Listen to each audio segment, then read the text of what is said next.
personnel d'ignorer l'intérêt de mon parti pour être à ses côtés pour que rien ne lui arrive. Et c'est comme ça que j'ai fait ces 3 dernières années. Et rien d'autre que cela.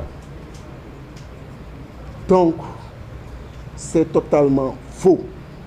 Je le précise parce que c'est un devoir que j'ai vis-à-vis des Sénégalais de lever toute équivoque, de lever toute calomnie sur ma personne et ma démarche. Parce que maintenant, c'est devenu presque une nature de vouloir calomnier quelqu'un pour je ne sais quelle raison. Et ce qui est grave, ce sont des personnes non identifiées, qui ne sont responsables d'aucun parti, qui ne donnent même pas de nom, qui ne laissent même pas de visage, qui font leur audio et qui font circuler ça de façon virale. Dans mon rapport avec la vérité et dans mon rapport avec les Sénégalais, il importe, quand cela arrive, que je me mette en face d'eux. Et comme on m'a toujours connu pour lever ces calomnies, ça n'a jamais existé. Je n'ai jamais eu de contact ni avec le fils ni de l'ancien président que je n'ai jamais vu à part ces photos sur Internet. Je n'ai jamais été en contact commercial avec le président Macky Sall. Les 3 contacts dont je me souviens, c'est quand il nous recevait le 1er décembre 2016, toute l'opposition au palais, après le dialogue politique. Le deuxième, quand il présidait le colloque des polytechniciens au CICAD. Et le 3e contact, quand les Lions ont gagné la Coupe d'Afrique. Et à l'aéroport, opposition et pouvoir, nous avions convenu devant tous les caméras de recevoir et d'honorer ceux-là qui venaient de le faire, pour nous et pour l'Afrique. À part cela, il n'y a jamais eu de contact.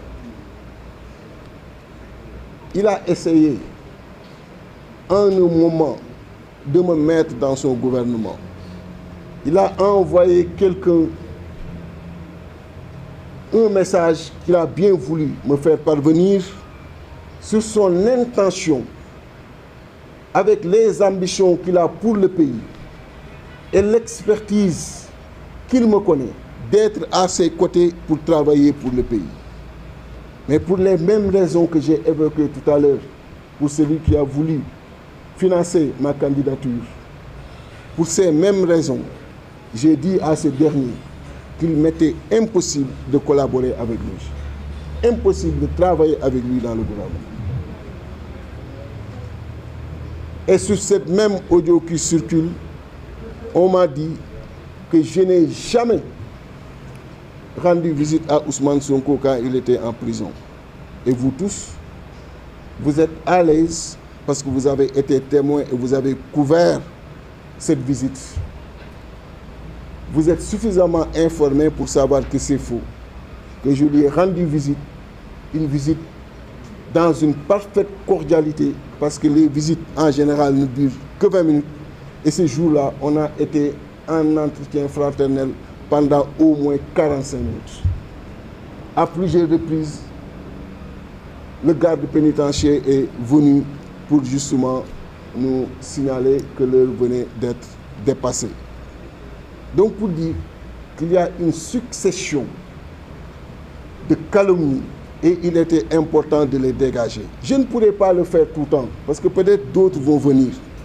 Mais il était important pour cette fois de venir parler aux Sénégalais, de venir parler à nos compatriotes qui nous font énormément confiance et leur renouveler ce pacte de dignité, ce pacte d'honneur, ce pacte de vérité qui nous lie et qui n'est pas un pacte écrit, mais un pacte qu'on vit. Parce qu'un pacte écrit est du saupoudrage, mais un pacte qu'on vit, c'est une conviction profonde. Et cette conviction profonde est liée à notre peau et à notre sang. Du nu war nit bu ñuy àndal bu nu àndee ak yow suñu bakkan bu ko jaree dañ koy joxe. Et quand on était dans les convois, vous me voyez toujours expressément. Soit je me mets toujours devant ou je me mets toujours derrière. nga xam ni bu amee débordement j'arrive. Parce que fu nit joxee bakkanam damay ñëw sa wet joxe sama bakkan. C'est comme ça. Et ça ne va jamais changer dans mon compagnonnage avec nit. Jamais. ni damay commencer tourner. Je commence des tournées internationales. J'entends qu'il y a des difficultés. Je mets fin à ces tournées, je reviens pour me mettre aux côtés de Ousmane ou aux côtés de ceux qui sont persécutés. Donc j'ai sacrifié tout le programme de notre parti pour ce combat-là. Mais c'est un choix, je l'ai fait. Et je suis prêt à le refaire pour n'importe quel combat. Donc pour dire que c'est une posture de dignité et d'honneur. Et donc s'il y a des calomnies qui viennent aujourd'hui salir ou mettre un doute sur nos compatriotes, dans l'esprit de nos compatriotes, c'est de notre devoir de venir lever ces doutes-là. Donc vous dire encore une fois que toute ma vie, je l'ai consacrée aux préoccupations des Sénégalais et je continuerai à avoir cette posture. Il est évident que ces 6 derniers mois, je n'ai pas eu de contact ni avec le président Ousmane, ni avec le président Bassirou Diomaye Faye. Et je comprends, ils ont de hautes responsabilités et peut-être c'est ça qui fait qu'ils ne peuvent pas être en contact avec tout le monde. Et à chaque fois, dans les aéroports ou partout ailleurs, quand j'ai été interpellé, on ne te voit pas dans ce qui se passe aujourd'hui, on ne te voit pas dans les affaires de l'État. J'ai toujours esquivé la question en leur disant qu'il était important de leur donner du temps. Et nous tous, qu'on leur souhaite une très grande réussite. C'est la réponse que j'ai toujours réussi. Même vous, journalistes, vous avez essayé par tous les moyens de me faire parler et je m'excuse. Il y en a énormément qui ont essayé de m'avoir au téléphone. Parfois même, par gêne, je ne pouvais pas les prendre parce que je ne savais pas quoi leur dire et de ne pas les frustrer. Et je m'excuse auprès de vous. C'était toujours pour mettre à l'aise nos amis et faire en sorte que ce qu'ils ont engagé, le combat que nous avons fait ensemble, qu'ils soient suffisamment à l'aise pour le mener et pour le réussir. À l'approche de la constitution des coalitions pour les législatives, les contacts n'ont pas existé, les tentatives n'ont pas abouti. Nous avons un parti politique et nous avons le devoir, l'obligation de nous prononcer sur ce qui se passe dans ce pays-là, de donner notre point de vue sur la marche du pays. Ce qu'on pouvait faire avec eux s'il y avait cette association.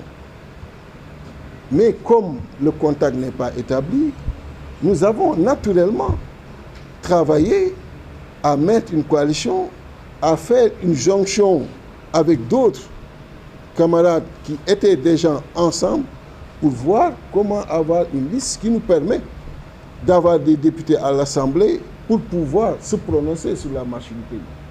Donner notre point de vue, donner des orientations qui peuvent aider et soulager les préoccupations de nos compatriotes.